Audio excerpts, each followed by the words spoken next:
Welcome students. आज के lecture में, पिछले लेक्चर में हम लोगों ने देखा था संख्यात्मक मान, मात्रक है ना, किसी भौतिक राशि के परिमाण को व्यक्त करने के लिए इन बातों की होना आवश्यक है। अब हम आज देखेंगे जो हम मात्रक यूज करते हैं उनकी क्या क्या विशेषताएं होना चाहिए। कि भाई देखिए, जैसे कि हम किलोग्राम यूज कर रहे हैं तो ऐसा तो है नहीं कि केवल ये इंडिया में यूज हो रहा है, ये इंटरनेशनली एक्सेप्टेड है ना। जैसे हम लंबाई के लिए मीटर यूज कर रहे हैं तो ऐसा तो नहीं है कि हम केवल इंडिया में यूज कर रहे हैं और इंडिया में मीटर अलग है और हम अगर अमेरिका जाएंगे, इंग्लैंड जाएंगे तो वहाँ के लिए मीटर बदल जाएगा कि भाई यहाँ तो हम 1 मीटर लंबाई थी और वहाँ जाके वो चेंज होगी। ऐसा तो नहीं होता है, क्योंकि ये सर्वमान्य होते हैं। ये अंतर्राष्ट्रीय स्तर पर ये जो मात्रक होते हैं ये सर्वमान्य हैं। तो इन मात्रकों की क्या क्या विशेषता होना चाहिए, क्योंकि हमने हर भौतिक राशि के लिए एक स्टैंडर्ड मात्रक बने हुए हैं, तो उनकी क्या क्या विशेषता होनी चाहिए वो हम देख रहे हैं। ये इंपॉर्टेंट क्वेश्चन है कि मात्रकों की विशेषताएं, मतलब हम जिसे कहेंगे कैरेक्टरिस्टिक्स ऑफ यूनिट।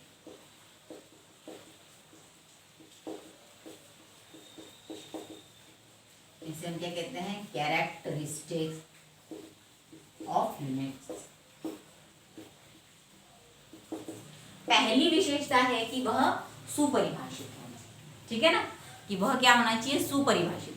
कि भाई आप 1 किलोग्राम किसे समझते हैं, ठीक है ना, क्योंकि एक रेफरेंस अगर 1 किलोग्राम का बार्ट बना है तो वो किसी न किसी रेफरेंस के आधार पर बना है। ठीक है ना, ऐसा तो नहीं है कि वो कुछ भी बना दिया और तो वह सुपरिभाषित है। पहला पॉइंट क्या है, मात्रकों की पहली विशेषता क्या है बच्चों, कि वह सुपरिभाषित है।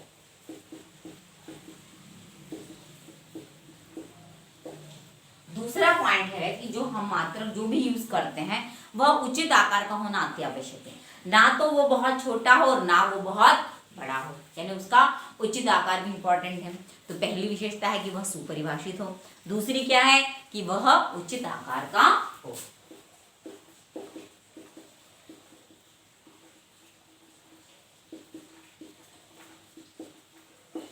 अर्थात वह ना बहुत बड़ा हो और ना बहुत छोटा। भाई बहुत बड़ा होगा तो भी, क्योंकि हम उससे कंपेरेबल करेंगे भौतिक राशियों का, तो बहुत बड़ा भी नहीं होना चाहिए, और बहुत अति छोटा होगा तो भी दिक्कत है। तो इसलिए उचित आकार उसका अति आवश्यक है। ना वो बहुत बड़ा हो और ना बहुत छोटा। अगला पॉइंट है कि समय और स्थान के साथ उसके मापन में कोई परिवर्तन नहीं होना चाहिए। ठीक है, समय और स्थान, कि अगर हम जम्मू कश्मीर में लंबाई नाप रहे हैं तो कुछ और आ रही है, तमिलनाडु में नाप रहे हैं तो कुछ और आ रही है। तो इस तरह समय और स्थान, और हम गर्मी में नाप रहे हैं तो कुछ और वैल्यू आ रही है, ठंड में माप रहे हैं तो कुछ और आ रही है। तो इस तरीके से नहीं होना चाहिए। तो समय और स्थान के साथ उसमें कोई परिवर्तन नहीं होना चाहिए उस मात्रक में। तो तीसरा पॉइंट क्या है बच्चों, समय और स्थान के साथ उसमें कोई परिवर्तन ना हो। समय और स्थान के साथ उसमें कोई भी परिवर्तन नहीं होना चाहिए। चौथा पॉइंट है कि उस पर वह ताप और दाब से अप्रभावित हो। जैसे कि टेम्परेचर बढ़ रहा है, घट रहा है, क्योंकि आप जानते हो कि सीजनल भी टेम्परेचर में चेंजेस होते हैं, दाब में भी परिवर्तन होता है। ठंड में दाब कुछ और होता है, गर्मी के दिनों में एटमॉस्फेरिक प्रेशर दाब यानी कुछ अलग होता है, रेनी सीजन में अलग होता है। तो इस तरह से किसी भी भौतिक राशि में जो हम मात्रक यूज करते हैं वह ताप और दाब से अप्रभावित होना चाहिए, इनका उस पर कोई प्रभाव नहीं पड़ना चाहिए। तो वह ताप और दाब से कैसा हो, अप्रभावित हो। पांचवा पॉइंट है कि वह सर्वमान्य, ये सबसे इंपॉर्टेंट है कि इंटरनेशनली वो एक्सेप्टेड हो। ठीक है ना, कि सर्व देशों ने जो है उसको एक्सेप्ट किया हो। ऐसा नहीं कि केवल इंडिया में चल रहा है या केवल अमेरिका में चल रहा है, सर्वमान्य हो हर कंट्री में जो है, मतलब क्योंकि इंटरनेशनली कमिटी बनी हुई है इसके लिए, और वह क्या होना चाहिए, सर्वमान्य होना चाहिए। तो अगला पॉइंट क्या है, वह सर्वमान्य। छठवां पॉइंट है कि उसे आसानी से पुनरुत्पादित किया जा सके, उसे हम आसानी से पुनरुत्पादित कर सकें।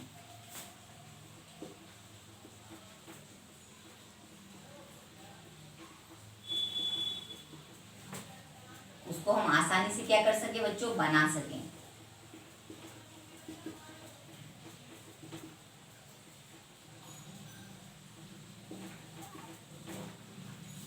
तो हम एक बार और देख लेते हैं मात्रकों की विशेषताएं, मींस कैरेक्टरिस्टिक्स ऑफ यूनिट्स।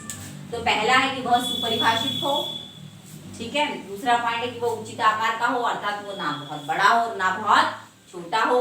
तीसरा, समय और स्थान के साथ उसमें कोई परिवर्तन ना हो। चौथा पॉइंट है ताप और दाब से वह अप्रभावित हो। पांचवा पॉइंट है कि वह सर्वमान्य होना चाहिए, इंटरनेशनली एक्सेप्टेड होना चाहिए। और छठवां पॉइंट है कि उसे हम आसानी से पुनरुत्पादित किया जा सके, अगर वो नष्ट भी हो जाता है तो हम उसे आसानी से बना सके। क्योंकि जो भी स्टैंडर्ड यूनिट्स है बच्चों, ये पेरिस के सेवरस नाम के स्थान पर इनको प्रिजर्व किया है, रखे हुए हैं। हम उनसे कभी भी तुलना कर सकते हैं। जैसे कि हम 1 किलोग्राम कह रहे हैं तो 1 किलोग्राम वहाँ पर एक बेलन है, एक सिलेंड्रिकल आकार का बेलन रखा हुआ है जिसका द्रव्यमान 1 किलोग्राम है। हम उससे कभी भी तुलना करके बता सकते हैं कि ये 1 किलोग्राम है। तो इस तरीके से अगर वो स्टैंडर्ड रेफरेंस अगर किसी कारण से समाप्त हो जाता है तो हम उसको आसानी से क्या कर सके, पुनरुत्पादित कर सकें। तो ये 6 पॉइंट्स हैं। अब अगला हम देख रहे हैं कि हमने मूल राशियां और मूल मात्रक हमने देखे हैं, सॉरी मूल राशियां और व्युत्पन्न राशियां हमने देखी हैं। अब हम देखेंगे मूल मात्रक और व्युत्पन्न मात्रक, और इनमें देखेंगे हम अंतर, ठीक है। तो देखिए, मूल राशियां जो होती हैं उनके मात्रकों को हम मूल मात्रक कहते हैं। ये पूर्णतः स्वतंत्र होते हैं, ये अन्य किसी भी पर भी निर्भर नहीं करते हैं। उन्हें हम क्या कहते हैं, मूल मात्रक यानी फंडामेंटल यूनिट्स कहते हैं। पहला क्या है हमारा, मूल मात्रक। तो मूल मात्रक क्या होते हैं बच्चों, कि मूल राशियों के जो मात्रक होते हैं वे सभी मूल मात्रक कहलाते हैं। ये एक दूसरे पर निर्भर नहीं करते, ये पूर्णतः स्वतंत्र होते हैं। और हम जानते हैं कि मूल राशियां 7 प्रकार की होती हैं और 2 पूरक मूल राशियां होती हैं, इसलिए मूल मात्रक भी जो है 7 होते हैं और पूरक 2 मूल मात्रक होते हैं। तो मूल मात्रक क्या होंगे बच्चों, मूल राशियों के जो मात्रक होते हैं। जैसे भाई हम कहेंगे लंबाई, अब हम लंबाई किसमें गिनते हैं बच्चों, लंबाई हम गिनते हैं मीटर में। तो मीटर क्या हो गया, मूल मात्रक। लंबाई क्या होगी, भौतिक राशि, ठीक है ना। भौतिक राशि हो गई लंबाई और उसका मात्रक हम मीटर में गिनते हैं, तो मीटर क्या हो गया उसका मात्रक। तो भाई लंबाई चूंकि मूल राशि है तो उसका मात्रक मूल मात्रक कहलाएगा। तो मूल राशियों के मात्रक मूल मात्रक कहलाते हैं।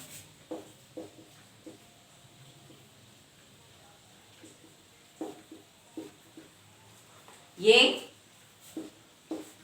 एक दूसरे पर निर्भर नहीं करते।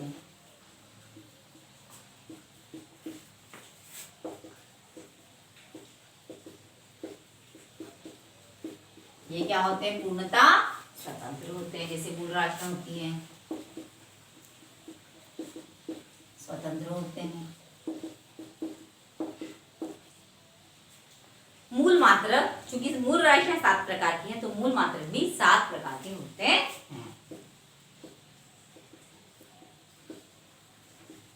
कितने प्रकार के होते हैं बच्चों, 7 प्रकार के।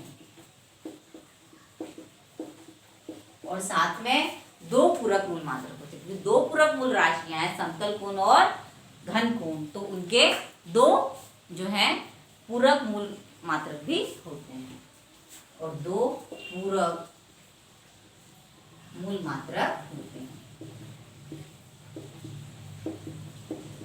जैसे अब एग्जाम्पल क्या कहेंगे बच्चों, कि लंबाई का मात्रक क्या है, मीटर है।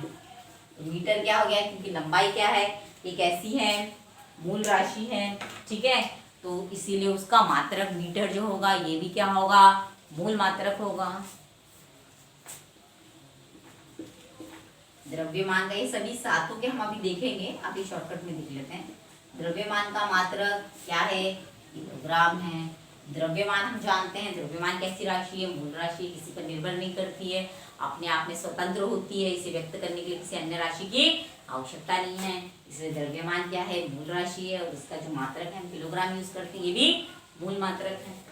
समय, तो इस प्रकार से 7 राशियां होती हैं। समय का मात्रक क्या होता है बच्चों, सेकेंड है ना, सेकेंड इसका सिंबल है, संकेत है। तो इस तरीके से हम कह सकते हैं कि ये मूल मात्रक होते हैं। तो मूल राशियों के मात्रक मूल मात्रक कहलाते हैं। ये एक दूसरे पर निर्भर नहीं करते हैं, ये पूर्णतः स्वतंत्र होते हैं। मूल मात्रक 7 प्रकार के होते हैं और 2 पूरक मूल मात्रक भी होते हैं। जैसे कि हम इसका एग्जाम्पल कहेंगे तो लंबाई का मात्रक जो है मीटर है, द्रव्यमान का मात्रक किलोग्राम है। अब हम नेक्स्ट देखेंगे व्युत्पन्न मात्रक। तो व्युत्पन्न राशियों के मात्रक जो होते हैं ये मूल मात्रकों पर निर्भर करते हैं, ठीक है ना। इन्हें व्यक्त करने के लिए हमें मूल मात्रकों की आवश्यकता होती है। अगला है व्युत्पन्न मात्रक। व्युत्पन्न राशियों के मात्रक व्युत्पन्न मात्रक कहलाते हैं। व्युत्पन्न राशियों के मात्रक क्या कहलाते हैं बच्चों? व्युत्पन्न मात्रक कहलाते हैं।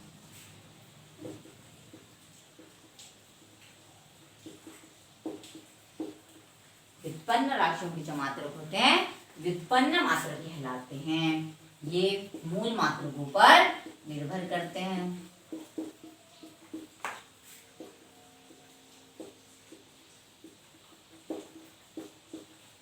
ठीक है, और मूल मात्रकों के आधार पर ही हम इन्हें निकाल सकते हैं। जैसे हम एग्जाम्पल कहेंगे वेग। वेग क्या है? वेग का मात्रक क्या होगा बच्चों? जैसे वेग जो है ये व्युत्पन्न राशि है, इसका मात्रक क्या होगा? मीटर पर सेकंड। मीटर भी क्या है? मूल मात्रक है। सेकंड भी क्या है? मूल मात्रक है। तो इस तरह से मूल मात्रकों की सहायता से हम व्युत्पन्न राशियों के व्युत्पन्न मात्रक को ज्ञात कर सकते हैं। जैसे हम कहेंगे कि घनत्व। घनत्व क्या है? ये व्युत्पन्न राशि है, तो घनत्व का मात्रक क्या होगा? किलोग्राम पर मीटर क्यूब, है ना। द्रव्यमान बटे आयतन, तो किलोग्राम क्या है? ये भी मूल मात्रक है। मीटर क्यूब, मीटर क्या है? ये भी मूल मात्रक है। तो इस तरीके से हम इसको निकाल सकते हैं। तो व्युत्पन्न राशियों के मात्रक व्युत्पन्न मात्रक कहलाते हैं। ये मूल मात्रक पर निर्भर करते हैं। ठीक है, इनके एग्जाम्पल हमने लिखे हैं, बहुत सारे हैं। तो वेग का मात्रक मीटर पर सेकंड, घनत्व का मात्रक किलोग्राम पर मीटर क्यूब। ठीक है, अब हम अगला देखेंगे मूल मात्रक और व्युत्पन्न मात्रक में अंतर।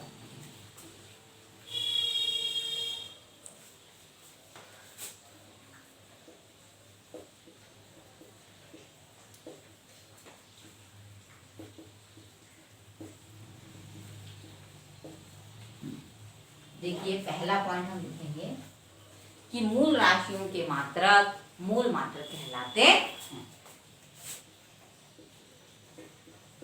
तो पहला अंतर क्या है? मूल राशियों के मात्रक क्या कहलाते हैं?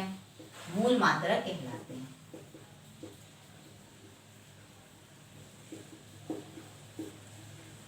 व्युत्पन्न मात्रक में हम क्या लिखेंगे कि व्युत्पन्न राशियों के मात्रक क्या कहलाते हैं?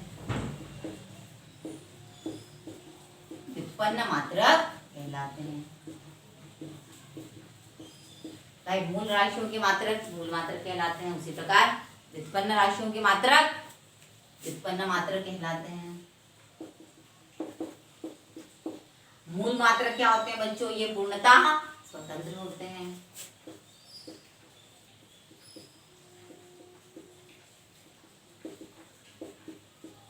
यानी एक दूसरे पर निर्भर नहीं करते हैं। और व्युत्पन्न मात्रक क्या होते हैं? ये पूर्णतः स्वतंत्र नहीं होते हैं, ये अपितु मूल मात्रकों पर निर्भर करते हैं।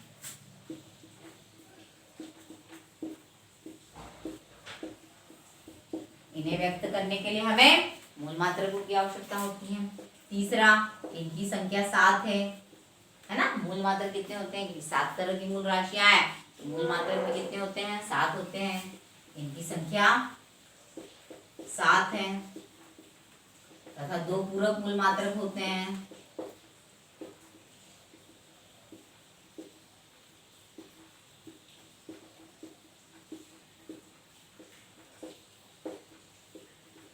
यहाँ हम लिखेंगे कि इनकी संख्या सीमित नहीं है, बहुत सारे है ना, इनके हम नाम इतने लिख भी नहीं पाएंगे। तो इनकी संख्या सीमित नहीं है, यानी बहुत अनगिनत है ये, क्योंकि इन 7 को छोड़ के 7 और 2 पूरक मूल मात्रक छोड़ के जितने भी हैं ये सब क्या है बच्चों? व्युत्पन्न मात्रक ही हैं। तो हम क्या लिखेंगे, इनकी संख्या सीमित नहीं है।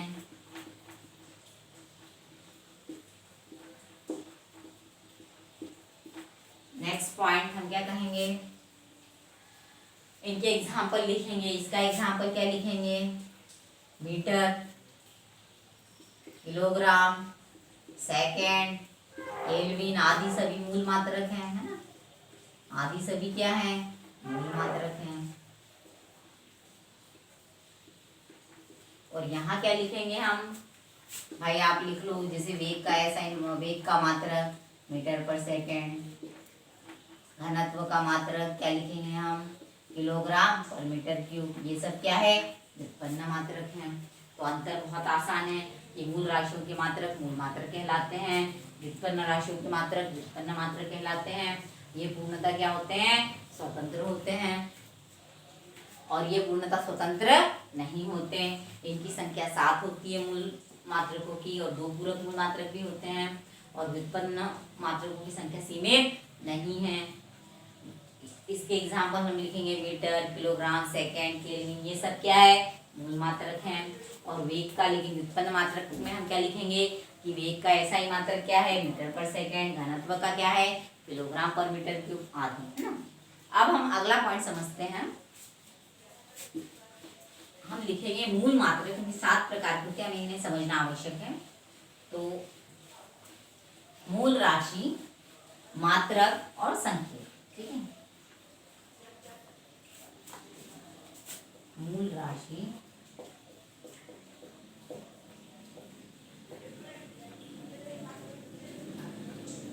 मूल राशि, इधर हम लिखेंगे मात्रक,